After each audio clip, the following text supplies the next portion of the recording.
pour les prophètes de l'Antiquité. Ils recevaient la parole de Dieu. Comment la recevaient-ils? Par exemple, il y avait un prophète nommé Jonas.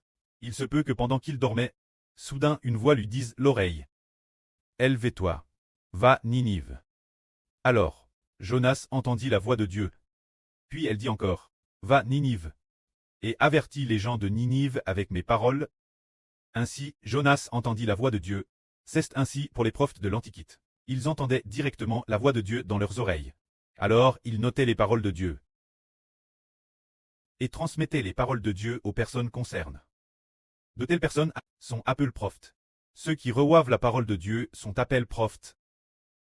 C'est aussi comme le prophète Jérémie de l'Antiquité. Il était très jeune, peut-être dans la vingtaine ce moment-là. Le précleste lui parla. Le précleste lui dit, avant que tu ne sois je t'avais déjà vu. Tu t'es encore dans le ventre de ta mère.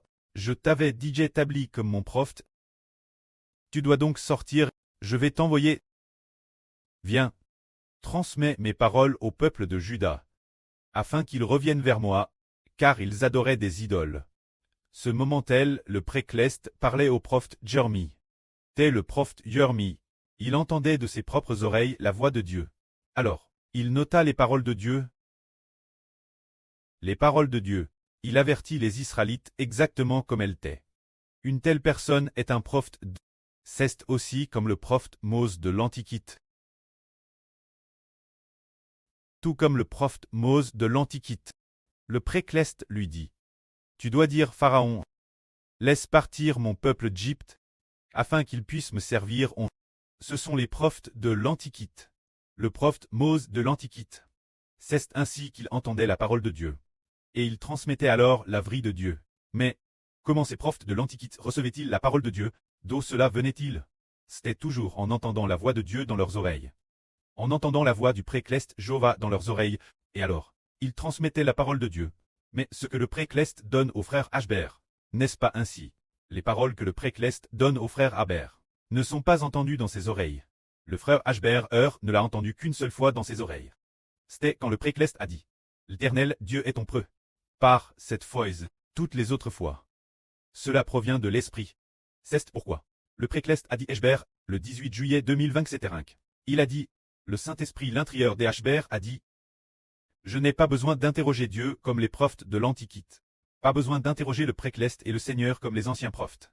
Je n'ai pas besoin de demander, pour connaître les choses de Dieu, il n'est pas nécessaire de demander, comment le sait-il? L'esprit du précleste est en lui-même. L'esprit du précleste. Faites lui-même tout savoir au frère Ashbert R. Par exemple, il sait ce qui va suivre, les choses qui doivent arriver dans le futur.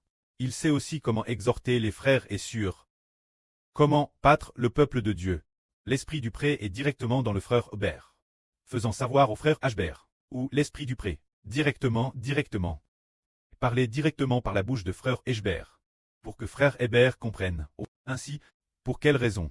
En fait, frère Ashbert est différent des anciens prophètes. Les anciens prophètes entendaient la parole de Dieu. Frère Ashbert est devenu l'Esprit de Dieu. L'Esprit de Dieu est devenu l'Esprit de frère Ashbert.